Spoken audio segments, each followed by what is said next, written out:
Welcome to the deep dive.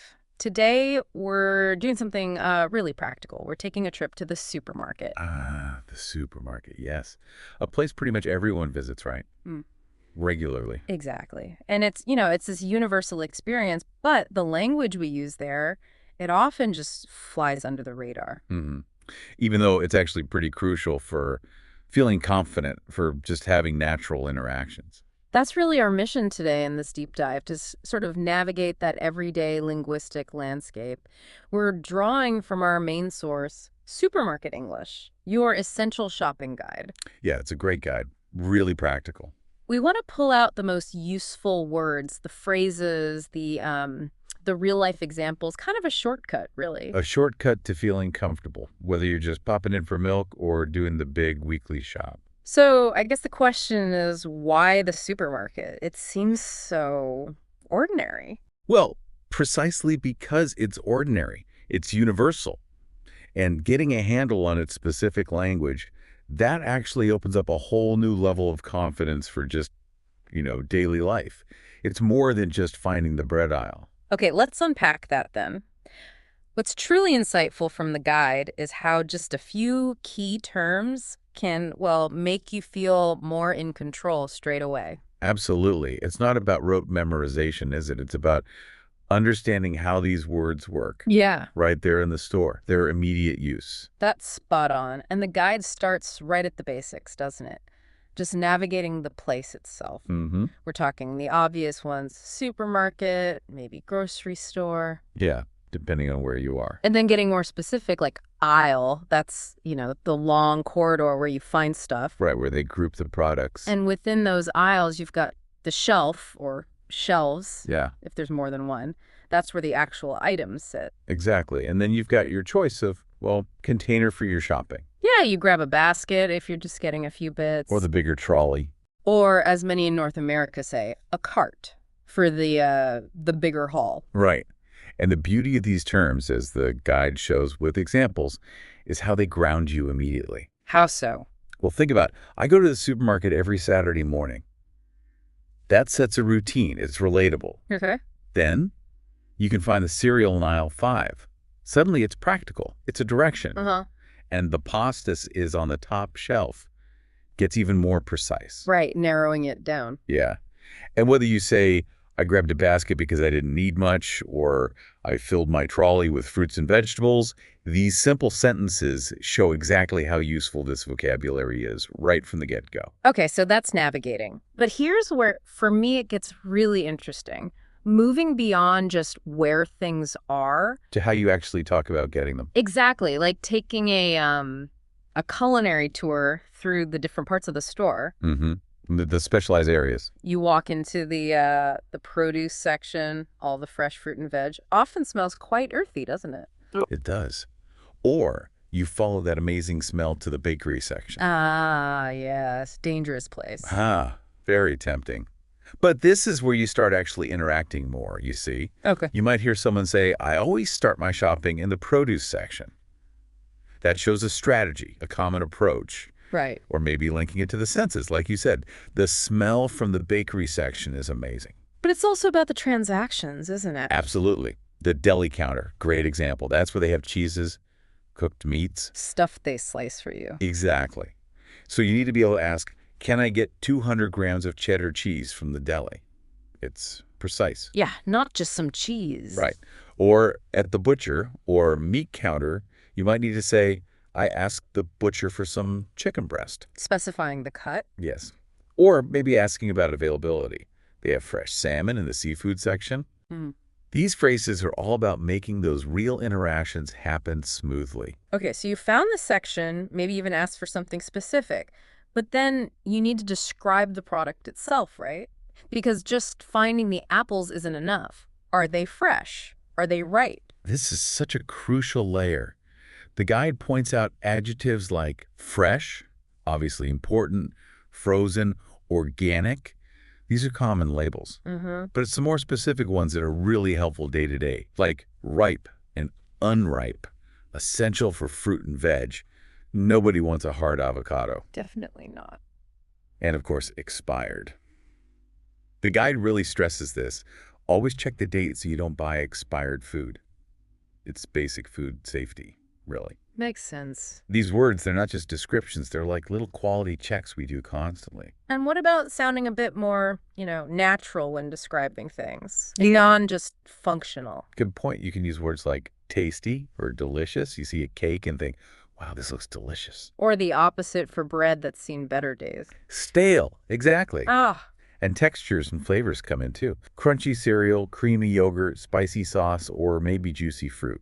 like these oranges are really juicy. It tells you they're good quality. Precisely. It conveys ripeness and quality. Okay, so you're in the aisles, you're looking at the juicy oranges, but maybe you can't find the rice. Or you want to know if something's on offer, you're going to have questions. You definitely are. And the guide covers the most common ones you'll either hear or need to ask yourself. Like, Well, the classic. Excuse me, where can I find the rice? Polite and direct. Or checking availability. Do you sell almond milk? good one, especially with dietary needs now. Exactly. And if you're watching the pennies, is there a discount on these apples? It's perfectly okay to ask. And at those service counters. You might ask, can I get this sliced? For bread or deli items. Or maybe about options. Do you have this in a smaller size? Useful if you live alone or something. Right. And then, the inevitable question when your basket's getting full. Where's the checkout? The magic words. So what does this all mean when you're looking at the item itself, maybe checking the cost? Ah, yes. The all-important price tag. You need to know the language around shopping and prices. So the price tag itself is obvious. Yes. I check the price tag before putting it in my basket. Just common sense, really. Right. And then you're looking for savings. If something is on sale or there's a special offer, it means a temporary price cut. Like, these biscuits are on sale this week. Exactly. You'll also hear terms like discount, deal, or promotion. They all mean basically the same thing. You're paying less. Any examples of those? Sure, like there's a deal, buy one, get one free. That's a common one. Ah. Bigo. The classic Bigo. And then there's the loyalty card. Yeah. Most big supermarkets have them now. Right, the ones you scan for points or discounts. Precisely. The guide reminds us, don't forget to scan your loyalty card. It can genuinely save you money or earn rewards over time. Okay, trolley's full, you've checked the deals, maybe used your loyalty card. Now for the final step, the checkout. The grand finale. This is where it all comes together. You'll interact with the cashier, the person scanning your items. They work at the till or register. Right. Our source uses the example, the cashier scanned all my items. Simple enough. But increasingly, there's another option. The self-checkout. Very popular now. Lets you scan and pay yourself. Why use that? Well, as the guide says, I use the self-checkout because the queue is long, often faster. Makes sense. And then packing everything up. That happens in the bagging area. They might ask if you need a bag. Yeah. Would you like a bag? Or maybe you brought your own. Yeah, reusable bags are common now. And you might say something like, I packed everything quickly in the bagging area and don't forget the receipt. Yes, proof of purchase. Essential. Keep the receipt in case you need to return something. Always good advice. Okay, so you're at the till or the self-checkout. How do you actually pay? Good question. The guide lists the common ways you can ask, can I pay by card? That's probably the most frequent now. Or even more specific. Do you accept contactless? Just tapping your card or phone. Right. But cash is still an option. You'd say, I'll pay in cash, please. And for phone payments. Do you take mobile payment? That covers things like Apple Pay or Google Pay. It's good to know the phrase. Okay, we've covered a lot of the core stuff, the food sections, paying. But supermarkets sell more than just food, don't they? Oh, absolutely. They're often huge places with all sorts of things. So what other aisles should we know about? And crucially, how do we talk about quantities properly? Because you don't usually ask for a milk, right? Exactly right. Thinking about a big shop, you'll definitely encounter the household products aisle. Detergents, cleaning supplies, paper towels, that kind of thing. Yep. You might say, I need to grab some detergent from the household products aisle. Then there's often a personal care section. Shampoos, soaps, toothpaste. Right. They've just stocked new organic shampoo in the personal care section. You'll also find the frozen food section, usually quite large. Pizzas, ice cream, frozen veg. Mm-hmm. And the canned goods aisle. Beans, tuna, soup. Staples. Definitely. And of course, the beverage aisle for water, juice, sodas. So many aisles. Yeah. And your point about quantities. Yes. This is where the language gets more precise, and the guide gives us the tools. We don't just say biscuits, we might say a pack or packet of biscuits. Okay. Milk or juice often comes in a carton. Olive oil or wine in a bottle. Soup or beans in a can, Yeah, more honey. usually a jar. Bread comes as a loaf. Cheese might be bought as a slice or a block. Even toothpaste comes in a tube. So knowing those packaging words is key. It really helps you be clear. For example, you could ask, could I have 2 cartons of orange juice and a loaf of whole grain bread, please? Much clearer than just asking for juice and bread. Okay, this is great. We've got the layout, the sections, the products, the quantities. But let's be honest, sounding truly natural isn't just about knowing the words. It's also about not making those little mistakes that flag you as a learner. Ah, yes, the common pitfalls. Our source is really good on this. These are the subtle things that, once you know them, make a huge difference. Give us some examples. What are the frequent slip-ups? Well, a really common one is with uncountable nouns. Things like milk, bread, cereal, money. Right. Learners often say things like, where's the milks? But because milk is uncountable, it should be, where is the milk? Same for cereal, it's where is the cereal, not cereals. Okay, so singular form for those. Generally, yes, when talking about the substance itself. Another big one is politeness. How so? Instead of saying, I want this bread, which can sound a bit blunt or demanding, Yeah, a bit strong. it's much better to soften it. Could I have this bread, please? Or I'd like this bread, please. Makes a world of difference. Definitely sounds more natural and, well, polite. What about asking for prices or quantities? Yes. How many costs this? Yeah. Is a very common error structure. What should it be? How much does this cost? Remember much for uncountable cost and the correct verb structure. Got it. Any others? Talking about the activity itself. Avoid, I go to shopping.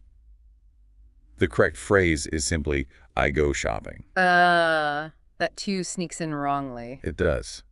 And for quantities of things like bread, you wouldn't say, I want 2 breads. You'd use the counter word, I'd like 2 loaves of bread. Using loaf, like we just discussed. Exactly. And money, again, uncountable. So it's not, I have many money, but I have a lot of money. Okay. And finally, basic grammar, like irregular past tense verbs. Don't say she buyed milk. It's always she bought milk. These seem small, but I can see how they'd add up. They really do. Fixing these makes your English sound much smoother and more natural in the supermarket context. The grammar might be known, but using it fluently in situ is the key. So beyond just avoiding mistakes, what about adding phrases that make you sound even more natural, like you actually belong there? Yeah, the guide has some great suggestions for this. Little extras. Like what? Well, if an employee asks if you need help, but you're just looking, a simple, just browsing thank you is perfect. Very common, very polite. If you're trying to decide what to buy, especially for a meal, you could say something like, I'm looking for something quick to cook tonight. It makes you sound like a regular shopper thinking about their plans. That's a good one.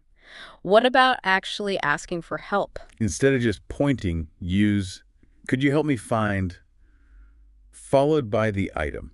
Always appreciated. And comparing items. What's the difference between these two?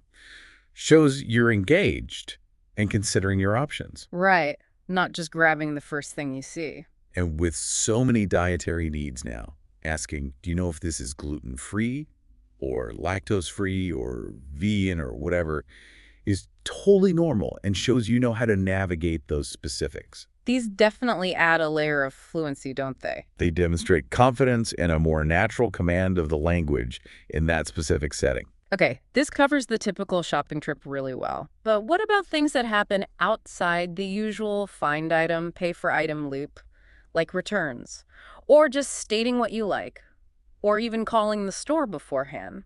Great point. These are really practical, real-world scenarios. The guide touches on them too, for returns or exchanges. Yeah, if something's wrong.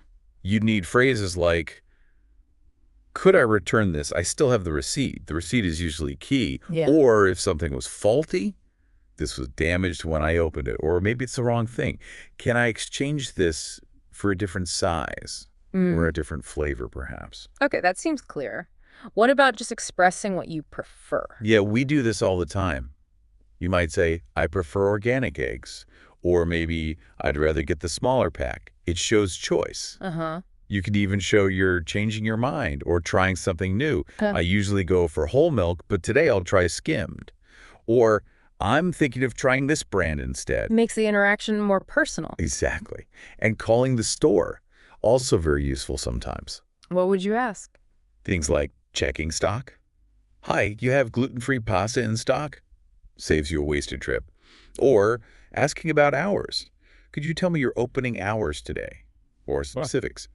Is the bakery section open after 8 p.m.? All very practical queries. Absolutely. These cover those slightly less frequent but still important interactions. And, we can't really talk about supermarket shopping today without mentioning the online world. It's changed things a lot. Hugely.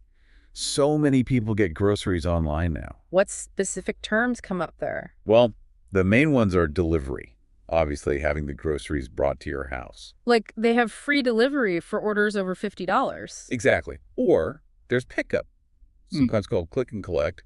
You order online, but then you go to the store to collect it yourself. I can order online and pick it up later. Saves browsing time. Right. Then online, you might see an item marked as out of stock. Meaning they don't have it available right now. Correct. And related to that is substitution. If something you ordered is out of stock when they pack your order. They might give you something similar instead. Yes. If they don't have the brand you want, they might send a similar product. Sometimes you can specify if you accept substitutions or not. Good to know. Okay, this has been a fantastic breakdown of the language. To really see it all in action, let's use the guide's example story about Emily Carter's shopping trip. Ah, yes, Emily in London on a Saturday morning. A classic scenario. So she walks in, grabs her trolley. Where does she head first? Like many people, she starts in the produce section, carefully choosing some fresh strawberries, some nice leafy greens, getting the healthy stuff in first. Smart move. Then where? Then she heads over to the dairy section. These are usual almond milk, and then stops at the deli counter for a block of cheddar cheese. She probably had to ask for the specific weight she wanted there. Right, using that deli counter language. What's next? She spots her favorite pizza in the frozen foods aisle, and it's on sale. Buy one, get one half price. Oh, a tempting deal. Does she go for it? Well, the story says she hesitates, maybe thinking about her diet. Mhm. But yeah, the deal wins. She adds it to her trolley. Happens to the best of us. What about that bakery smell? Ugh, she can't resist. The smell of fresh sourdough from the bakery section pulls her in. She picks up a warm loaf, checks a price tag, seems happy, and adds that too. Her trolley must be getting pretty full now. It is. So she heads towards the payment area. She sees the queue for the regular till or cashier is a bit long. So she opts for. The self-checkout. She starts scanning her items. Does she interact with anyone? Yeah, a friendly attendant is nearby, maybe helping someone else, and catches her eye. Smiles and asks the standard question, did you find everything you needed today? And Emily's reply. She replies positively, yes, thank you. And I really love the new organic section. Just a nice, brief interaction. Good example of a natural exchange. And then She finishes scanning, pays by card, probably contactless, takes a receipt, packs her bags, and leaves, looking satisfied with her haul. that story really does tie it all together nicely, doesn't it? It shows how all those different words and phrases just flow naturally in a typical shopping trip. It really does. It makes it concrete. You see how someone moves through the store, uses the specific terms for sections and products, deals with offers, interacts briefly, pays. Yeah. It becomes seamless when you have the language. Beyond just the pure language, the source material also offers some solid practical tips for just being a smarter shopper, which I suppose also helps you use the language better because you're more aware. That's a great way to put it. Knowing what to look for helps you know how to talk about it. So, what are some of those tips? Well, classic advice first. Make a shopping list before you go. Helps you stay focused, maybe avoid impulse buys. Good one. Crucially, always check expiry dates, especially on things like dairy, meat, or ready meals. We mentioned expired earlier. Yes. Saves money and, well, potential illness. Exactly. Another famous tip, don't shop when you're hungry. Ah, yes. Everything looks delicious then. You end up buying way more than you need. And for getting good value, the guide suggests compare price per kilogram or per unit. Mm-hmm. Sometimes the bigger pack isn't actually cheaper per unit. Ugh. Smart shopper thinking. Requires a bit of math sometimes. It can, but it pays off. And finally, like we said before, try to use your loyalty card if you have one. Those points or discounts add up. And linking back to language, if you do need help while putting these tips into practice, what are those key asking for help phrases again? Right, the go-to phrases are things like, could you help me find, followed by the item, or checking specifics, do you sell lactose-free milk? What if the size isn't right? Is there a bigger size, or is there a smaller size? And confirming those deals? Are these on special offer? Or simply point and ask, can I check the price? All clear, polite ways to get the information you need. Perfect. It's all about making that interaction smooth. Exactly. Yeah. Maybe we can do that quick role-play example from the guide, just to hear it. Good idea. Let's do it. You be the shopper, I'll be the employee. Okay, Hi, do you have any whole grain bread left? Let me check. Yes, we have a few loaves in the bottom shelf. Great. Could I also get a small jar of honey? Sure. It's in aisle 6, near the jams and spreads. Thank you so much. C. Short, simple, uses specific terms like loaves, jar, aisle 6. Very natural. Exactly. It shows how smoothly these little conversations can go. Well, we have definitely taken a very thorough deep dive into the language of the supermarket today. We've gone from the basic words like aisle and trolley. Through describing products, asking questions, understanding prices and deals, To common mistakes, sounding natural, handling returns, online shopping terms. and even seeing it all come together in Emily's shopping trip. It really feels like this detailed exploration gives you a significant advantage for communicating naturally, confidently, in just a very normal, everyday situation. It really does. And it highlights something interesting, I think. Even seemingly mundane activities like grocery shopping are packed with language learning opportunities. Yeah. This knowledge, as the guide implies, is most valuable when you actually understand it and then apply it. It turns every trip to the supermarket into a chance to, well, practice and boost your fluency. So here's a final thought for you, our listener. Next time you find yourself pushing that trolley or maybe standing at the self-checkout, what's one new phrase you've heard today, or maybe one observation about how people talk or how things are labeled that you'll consciously try to use or just notice? And how might that single simple act, how might it transform that ordinary shopping trip into your own mini language lesson?